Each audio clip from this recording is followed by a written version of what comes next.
Hello everyone, welcome back to my mini blog. এখন ঘড়িতে বাজে ওই বেলা 12টা। সো যা গরম পড়েছে, একটু স্কিনটাকে ভালো রাখার জন্য আমি বাড়িতেই একটা ফেস প্যাক বানিয়ে নিচ্ছি।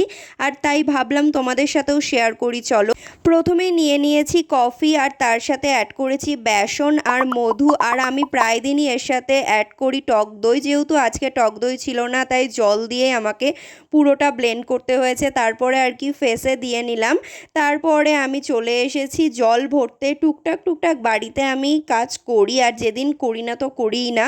তো দেখতেই পাচ্ছ জল ভরে আমি মানে রেখে দিলাম ফ্রিজে। আর এখন যা গরম পড়ছে, নর্মাল জল তো খাওয়াই যাচ্ছে না।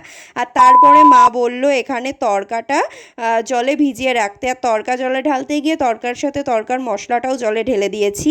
আর তারপর আমি দেখার চেষ্টা করছিলাম অ্যাকচুয়ালি প্যাকেটের মধ্যে কি কি থাকে। থাকে তো অনেক রকমের ডাল, যদিও আমি সব রকম ডাল চিনি না, শুধু চিনি ওই চানাটাই। আর এখানে তো তড়কা বানানোর প্রপার প্রসেসটাও দেওয়া আছে। আর তারপরে তো আমি ফেস প্যাকটা 15 মিনিট রেখে একেবারে স্নান করে চলে এসেছি ছাদে।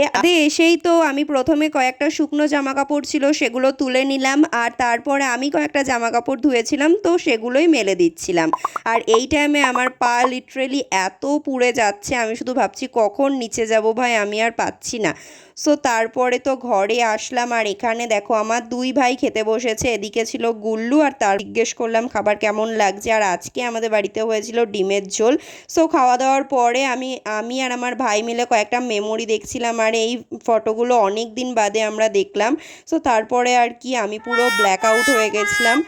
সন্ধে 7:30টার সময় আমার হুঁশ ফিরলো যে আমি এখনও অবধি ঘুমিয়ে যাচ্ছি। তারপরে ঘুম থেকে উঠে খেয়ে নিলাম জল। আর আমার মা এখানে বানিয়েছে চা। আর এই গরমে সব কিছু ছেড়ে দিতে পারছি, বাট চা খাওয়া ছাড়তে পারছি না গাইজ।